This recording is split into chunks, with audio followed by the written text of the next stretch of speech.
Epic vistas, underwater hijinks, and a man we all really believed could fly. What does your favorite sci-fi movie look like without those iconic special effects? Directed by Stanley Kubrick and released in 1968, 2001: A Space Odyssey is still renowned to this day for its groundbreaking special effects. Open the pod bay doors, Hal. I'm sorry, Dave. I'm afraid I can't do that.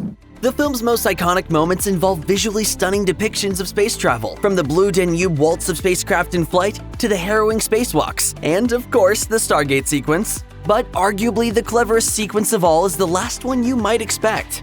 The Dawn of Man depicts an evolutionary tipping point of early human ancestors. For this sequence, Kubrick employed front projection on a scale never before seen. This technique involved projecting large format photographs onto a half-silvered beam splitter mirror set in front of the camera. This reflected the images onto a giant screen set at the end of the set behind the actors. The screen was composed of retroreflective material called Scotchlight, which bounces light directly back at its source. The result? The live set and the photographic backgrounds were combined on the spot, passing through the two-way mirror and into the camera lens. The technique is betrayed by the retinas of the leopard seen in two shots. Its eyes, like the Scotchlight screen, reflect the light from the projector. In fact, this sequence contains just one outdoor shot, the moment in which an ape throws a bone into the sky, which was filmed in a studio parking lot.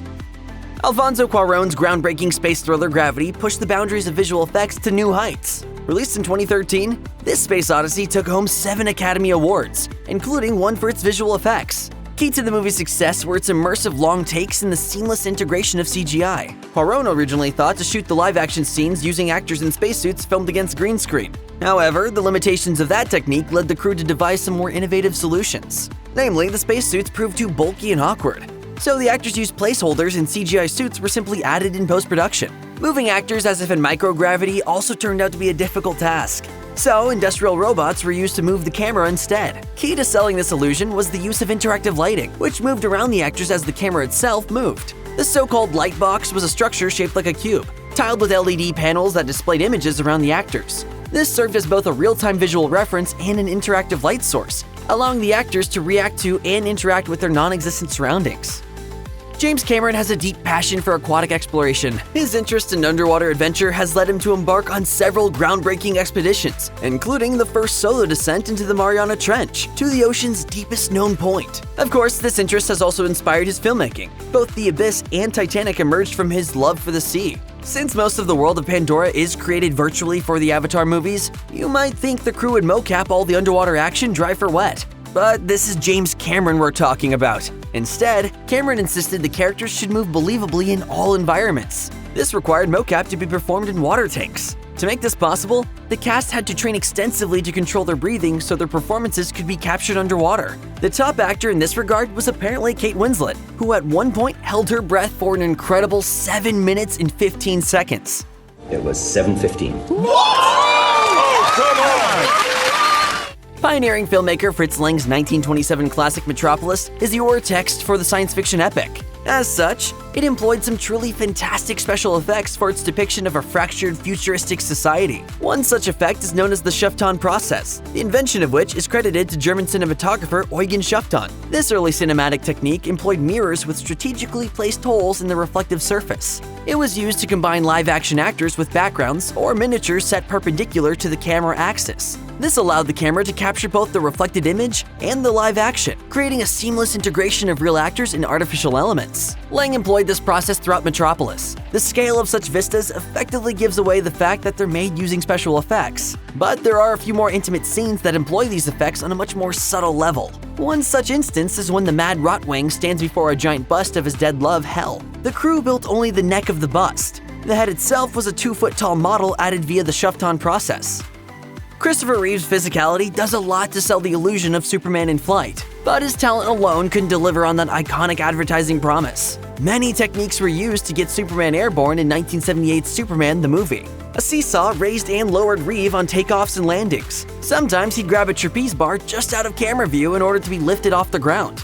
On the effects side, they suspended both dolls and actors on wires, and Reeve was often filmed against blue screen and matted into separately filmed backgrounds. But the primary technique for Superman in flight was Zoran Perisic's so-called Zoptic system. Zoptics was a direct descendant of the front projection process Perisic worked with on 2001: A Space Odyssey. He made 3 significant updates here, however. The first was using motion picture film instead of slides for the projected backgrounds. Second was a movable rig that carried the projector, beam splitter, and camera together as a unified package. Third was the decision to equip the projector and the camera with synchronized zoom lenses. This allowed the camera to move towards and away from the actors without the background image changing size. Interestingly, a simplified variation of the beam splitter technique made the Kryptonian costumes light up. The film's designers made these robes out of Scotchlight, but they used the light instead of a projector to make them glow. Deservedly, Superman's effects team took home a Special Achievement Academy Award in 1979 for their work on the movie. Donald Gennaro's exit from the original Jurassic Park is simultaneously terrifying, humiliating, and hilarious. Hold on to your butts. The T-Rex in Jurassic Park was depicted using a variety of techniques, including 2 full-scale animatronic robots. One was 37 feet long, nose to tail, while a more detailed close-up version existed only from the chest up. Of course, these robotic Rexes were dangerous pieces of heavy equipment, and there was no way the production would risk having one close its hydraulically powered jaws around a real human being. For Gennaro's demise, the Rex is a fully CGI creation. Because the wind-blown plants and rain would betray any cuts, the decision was made to use a wire to yank a stuntman off the toilet. The Rex's head, with a CGI double for Gennaro in its mouth, largely obscured the stuntman's exit. This required only a tiny bit of cleanup to make the effect seamless. Star Wars movies have always been renowned for their groundbreaking special effects, and the franchise's history is essentially the story of the evolution of effects work from the 1970s to the modern era. And of course, one of the most famous effects in Star Wars is the lightsaber. In the original film, the glowing blades of the lightsabers were achieved live. Each blade was a rotating rod covered with Scotchlight, and VFX artists added color and extra sizzle in post-production. The only problem? The motors made these sabers unwieldy, and the beam splitter limited their ability to move. For The Empire Strikes Back, retro-reflective material gave way to simple rods, with all the light simply added in post. In the prequel trilogy, painted narrow tubes served as blades. And in the sequel trilogy, electroluminescent material illuminated clear tubes. This provided interactive in-camera lighting, especially in dark scenes, making for much more atmospheric lightsaber duels.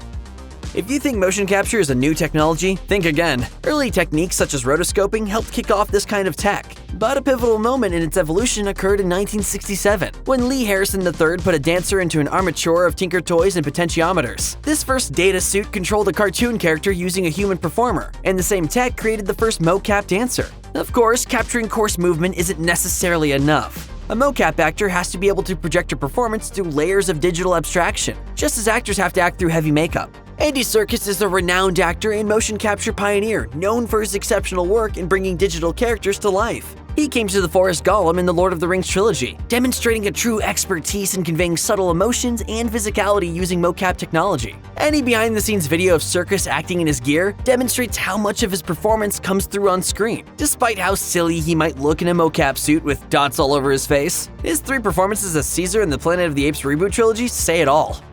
The signature special effect of the Matrix series is what the first film's script calls bullet time. While the Wachowskis certainly popularized this technique with the Matrix, they didn't actually invent it. The time-slice camera was first devised in 1980 by Tim McMillan, who produced a number of films using it. Perhaps the first commercial use of the technique, albeit in crude form, was Accept's 1985 music video Midnight Mover, in which the viewpoint spins around the band at different rates. Whoa. In the 90s, TV commercials got into the act, notably the Gap Khaki Swing ad in 1998. Time Slice featured briefly in other movies of the time such as Lost in Space and Wing Commander. The Time Slice's brilliance was its ability to photograph multiple viewpoints either simultaneously or sequentially at various rates. The result? The camera viewpoint moves around a scene that's either in frozen or slowed time. But the Matrix pushed the effect to another level, employing up to 99 cameras to allow the viewpoint to smoothly swing around the actors involved. Early in the development of Tron, production artist Andrew Probert suggested the equivalent of bullet time for the scene in which Flynn gets digitized, with his coffee suspended in the air as the camera circles around him. This idea got no traction, sadly, but Tron is still known as the first feature film to showcase CGI in more than just a scene or two. That said, Tron actually features only about 9 minutes of CGI. The rest of the computer world depicted in the movie is airbrushed artwork and animation effects. And while mocap existed in a fairly primitive form, the computers of the time weren't up to rendering the complex geometry of so many characters, let alone making them relatable. CGI was rationed for the things only it could do. The bulk of the digital world scenes were filmed with actors in white costumes with black details against either black backgrounds or on crude sets painted with white detailing. Each frame was printed to large high-contrast Codolith animation cells with hand-rotoscoped color separation mats, all of which were shot on animation stands and composited together. The result was certainly eye-popping, but the manual work required was off the charts. Just check out how many names are featured in the end credits. The labor-intensive process and advances in technology meant Tron was a one-of-a-kind production for its time. David Lynch's Dune did not exactly mark a milestone in the history of visual effects. The movie's effects range from the impressively realistic to the truly abysmal. Now, guard yourself for truth.